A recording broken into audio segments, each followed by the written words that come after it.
Hello नमस्ते सबैजनामा म चाहिँ आज यो हेयर मास्कको बारेमा हजुरहरूलाई के सिकाउँछु। आज चाहिँ मैले हेयर मास्क लगाएको भएर हजुरहरूलाई पनि केही युजफुल हुन्छ कि भनेर यो भिडियो बनाएको थिएँ। सो हेरिदिनु होला। मेरो लुगालाई चाहिँ इग्नोर गरिदिनु होला। यो यही मास्कको मेस हो, अरू केही होइन। अब भिडियो सुरु गरौँ। यहाँ चाहिँ मैले 2 चम्चा ठुलो चम्चा आलस लिएको छु। त्यसमा 1 कप जति पानी हालेर त्यसलाई मजाले बोइल गरिरहेको छु। पानी चाहिँ रिड्युस हुने गरी बोइल गर्नुपर्छ। त्यसपछि यस्तो जेली टाइपको फर्म हुन्छ। यो जेली चाहिँ हामीले मनतातो हुँदै निकाल्नुपर्छ। यसलाई चाहिँ मस्लिन क्लोथमा हालेर मजाले निकाल्न सकिन्छ।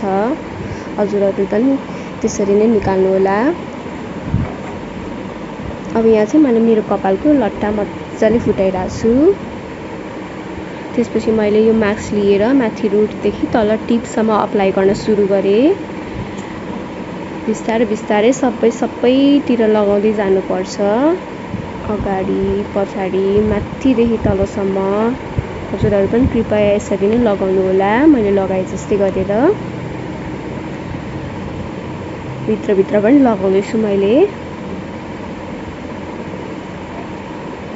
यो चाहिँ मैले माथिदेखि तलसम्म मजाले अप्लाई गरिरहेको छु मास्कलाई। त्यसपछि पछाडि पनि अप्लाई गर्न सुरु गरेँ।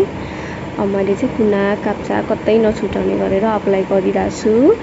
हजुरहरू पनि यसरी नै अप्लाई गर्नुहोस्। त्यसपछि मैले यहाँ एकछिन मास्कले मसाज गरेँ। पछाडिबाट मेरो कपाललाई चाहिँ यस्तो देखिएको छ अहिले मास्क लगाइसकेपछि।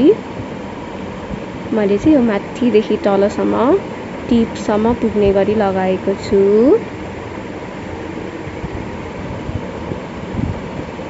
त्यसपछि मैले त्यो मास्क लगाइसकेपछि मजाले कपाललाई लट्टा फुट्ने गरी कोर्दैछु एउटा कोमले, ब्रसले, ताकि मैले अरू काम पनि गर्न सकूँ। यो मास्क लगाइरहेको बेलामा मेरो अर्को काम पनि होस् भनेर मैले यस्तो गरेँ। हजुरहरूले कोर्न मन लाग्दैन भने यसलाई स्किप गर्न सक्नुहुन्छ। त्यसपछि यस्तो भयो मेरो पोज।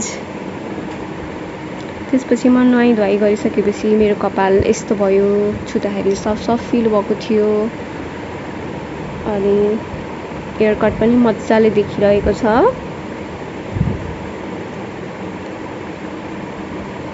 पछाडिबाट पनि यस्तो देखिरहेको छ। मेरो कपाललाई चाहिँ स्मुथ फिल भएको थियो। यसलाई हप्तामा 1-2 चोटि युज गर्न सक्नुहुन्छ हजुरले बेटर रिजल्टको लागि।